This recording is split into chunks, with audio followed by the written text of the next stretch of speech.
Žodžiu, aš tik dabar turėjau minutės kelias. Nuo viso šito laiko, aš nežinau, kiek čia mėnesių trunka viskas. Ramiai pagalvoti, pagėdėti. Jo, pradėjau gėdėti. Kai kėliausi į Panevėžį, nesvarbu, kad aš buvau čia priversta, 3 mėnesius neradau kur gyventi ir taip toliau. Aš svajojau, nesvarbu, kaip bebūtų, kas sunku su Aidenu, gyvenimas koks, neplanuotas ir taip toliau. Aš galvau pagaliau, va bus papildomų pinigų, nes vis laik tik egzistavau kaip kalėjime. Egzistavau.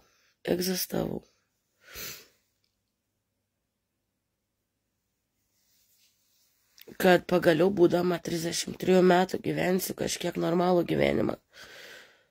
Ta prasme, nueisiu į kavinę kartais, užsakysiu maisto kartais, nuvažiuosiu prie jūros, nuvažiuosiu prie ežero, nuvažiuosiu į gamtą, turėsiu žmogų šalia. Aš niekada žmogų šalia neturėjau. 33 metus nei tėvų, nei giminių, nei draugų tikrų, nei vyro, nei meilės. Ir su vaiku yra juodas sunkus darbas, taip aš jį labai myliu.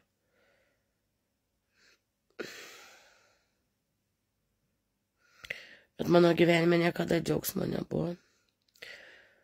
Aš trumpam pajutau kažkokį džiaugsmą, kad turėsiu šeimą, vaikų,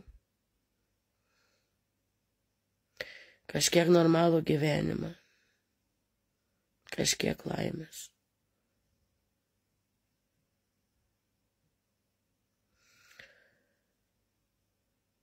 Kad būsiu su mylimu žmogum, kad jis man padės, sunkiu metu palaikys, stovės už mane, apkabins, priglaus, fiziškai padės. Būsim kartu. Aš taip pat juk visus visada palaikau.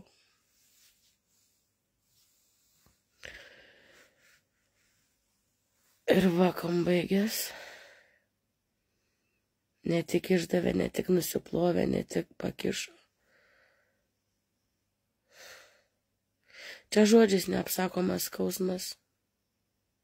Sielos skausmas. Fizinis skausmas, badas, spardymas, maras, karas.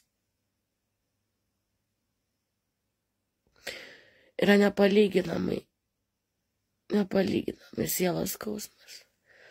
Negana to, vaiko išplėšimas. Baisiausias dalykas. Ir dar tas žmogus prisidėjo.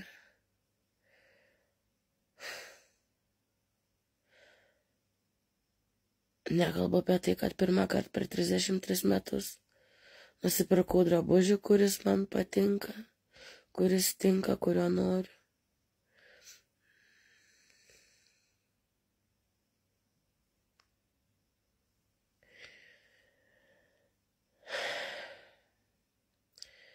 Ir kažkas kažko man pavydėjo, užkliuvau.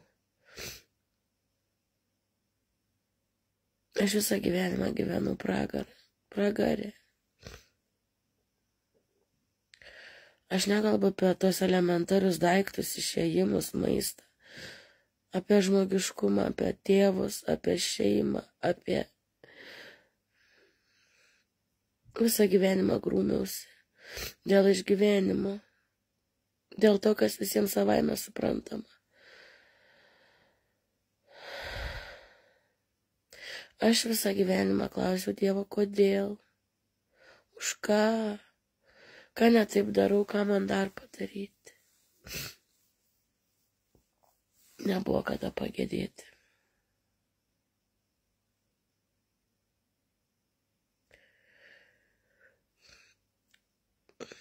Taip, man labai liūdna, labai vieniša, labai. Niekada žmogaus šalia neturėjau, manęs net vaikystėje mama neapkabindavo. Aš visiems tik suteikiau meilę, skleidžiau meilę ir norėjau tik atgal to paties. Žmogiškumą ir meilės. O dabar aš nežinau, ar galėsiu kažkada kažko pasitikėti. kažkada kažką įsileisti savo gyvenimą aplamai. Žmonės. Yra be galo fiziškai sunku.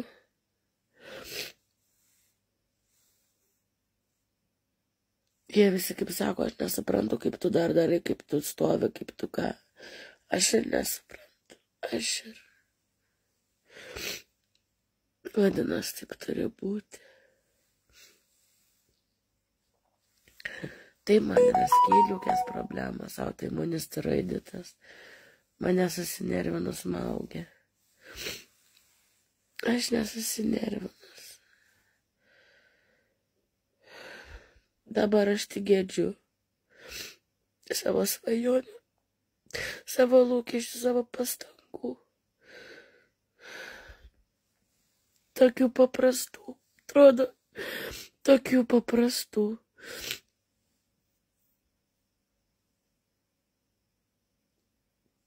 Taip Dievas sako, dideli išbandymai, dideli apdovanojimai. Aš žinau, aš tikiu. Dabar tik paleidžiu tas emocijas. Tai, kas buvo, nebesitikiu, aišku. Viskas dabar kitaip. Viskas dabar kitaip.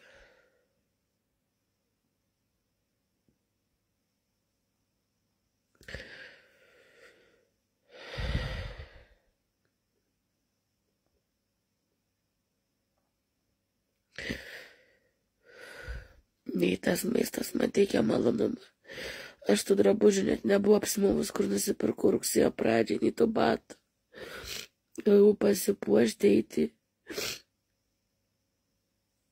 Nekalbu apie tai, kiek aš lūkesčių turėjau, kai tada balandį 2 išleidau vaikai darželį ir taip su juo elgėsi, ir taip su blogu, ir taip jam blogai buvo. Juk aš maniau gyvensiu normalų gyvenimą. Buvo labai blogai, sirgu ištisai, aš maniau įsimirsiems sepsis, darželį buvo. Juk Edvinai, tu žinai, kaip aš džiaugiausi, kvedžiau ten. Bijojau pirmą dieną, bet kaip džiaugiausi, galvau, normaliau pagyvensiu. Galėsiu išeiti kažkur bent valandai.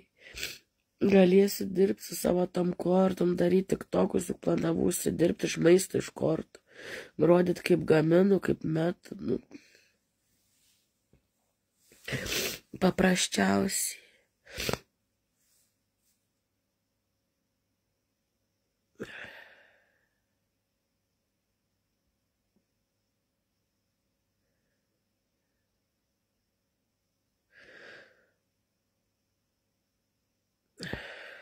Paleidžiu. Yra kaip yra, niekas nevyksta veltui. Aš suprantu, dėl ko tai buvo. Aš suprantu.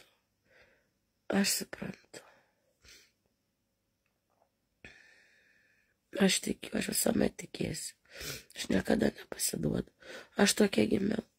Todėl ir išgyvenau.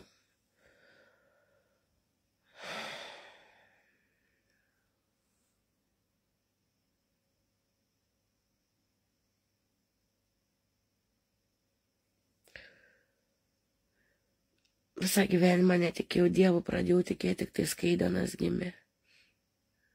Ir ypač tada, kai jisai, kaip pirmas priepuolis buvo, 4,5 mėnesio. Kaip nustatė tą sindromą, po to vis daugiau diagnozės ir taip toliau. Taip tada pradėjau melstis tikėti. Stengiausi, viską dariau dėl Aidino. Tik dėl Aidino. Žinau, kad dėl savęs reikia daryti, bet tai tiesiog nebuvo įmanoma ir dabar nėra įmanoma. Karo stovis, karo laukas. Puola iš visų pusių, niekas nepalaiko, niekas neužstoja.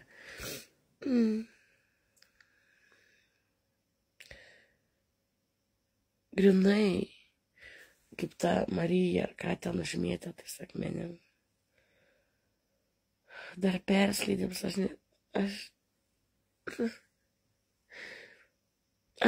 tik dabar smegenis pradėjo suvokti, kas nutiko. Baisu.